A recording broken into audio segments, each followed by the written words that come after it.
Senator Sifuna, Yeah, and don't prompt the IG to tell the public where we slept last night. So you leave that out. Chair, why are you worried that we know where you are sleeping? Chair, to me, the response by the DCI is a bit encouraging because, first of all, he has confirmed that Senator Dulo did not stage manage this attack, as has been alleged. And I am more interested in that particular issue of allegations of stage management of attacks. Because IG, as you are aware, I am one of those people who has actually been accused of stage managing attacks against myself. One of the things you need to clarify to us, IG, in terms of these incendiary devices such as the tear gas canisters, please explain to us whether these items are serialized and the sort of arrangements in terms of chain of custody of those weapons. Is it possible for you to ascertain who and where that tear gas canister came from? Even when firearms are released from a police station, I believe there is a register. And I want you to just tell us whether it is possible for a civilian such as myself to be able to access that without the connivance of the police. Secondly, the DCI has said that he directed that the initial investigating officers be given a show cause letter. We want to know the reason because Senator Dulo has said that she knows there was interference in that investigation. Is the show cause letter out of incompetence because you saw gaps in the investigative abilities of that officer, or is it confirmation of what Dulo was saying, that in fact there was political interference in that investigation? Thirdly, Honorable Chair, you have told us that the two suspects appeared before you to register or to write statements. I want to know whether you established whether these two suspects are licensed firearm holders and whether they surrendered any firearms to you. And then lastly, Chair, this question of timelines is very worrying to us because you can see the pace at which the investigation is moving. And I can feel the DCI almost trying to throw the ball back to Senator Fatuma Dulo, that somehow she is the one who's been stalling the investigation by not being available to the investigating officer.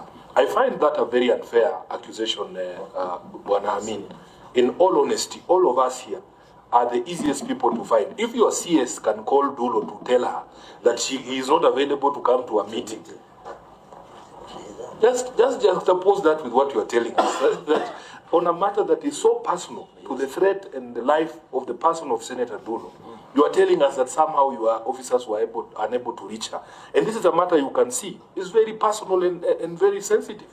She is available. She has always been available. Please, it would be very unfair for you to try and push this thing back on the victim of such an attack. So on the question of timelines, ordinarily, this forensic laboratory for ballistic analysis, can you paint a picture for the country? How long does it take to do a ballistic analysis? What sort of challenges are you facing? Is there capacity issues? I mean, how many ballistic tests are conducted in that lab in a day? What level of crime are we that there's serious backlog? It can take 2 months to just do a ballistic analysis on 2 bullets. It doesn't make any sense to us. And as a committee responsible for security, if there are gaps, IG, it is our responsibility to help you in terms of growing the capacity of that lab, whether there are financing gaps, whatever it is, you need to tell us so that we know. And then lastly, on this call data records, also tell us about the timelines. If a request comes from, if a request comes from the DCI, are you honestly telling us that it takes Safaricom 2 months to give you the call data records?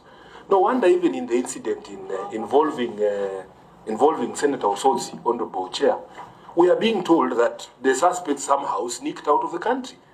It is just absolutely, it doesn't make sense to us. How is it possible that it takes 2 months after a request from the police officers for us to be able to be told these things? And yet, as Senator Chirarge has said, Chair, you know, those statements by the CS from Interior, they are very worrying. We have a constitutional right to privacy. If Murkomen can confirm that he knows where Sifuna sleeps and who he sleeps with, it means he is monitoring my movements. I am very worried. As the IG of police, you need to assure us. If I am under surveillance, you need to tell me I'm under surveillance. I'm not a criminal. And the people we sleep with, there's no constitutional limit to where and how and to whom. How is that the business? How is that the business of the Ministry of Interior? What they should be focusing on, Chair, let me just conclude, is solving these issues. And this is why we don't want politicization of the security sector. We have a lot of respect for you as a police force. We know you have very difficult circumstances under which you work. It breaks our hearts, IG, because we also talk to your officers. You find that, for instance, there is a bandit attack somewhere, and there is no police vehicle to be able to respond. At the very same time, your resources as a police service, we have 4 land cruisers full of policemen just outside Two Jews Dairy restaurant, just chilling there. You know, we feel terrible. It's a misallocation of resources because of politicization of police service.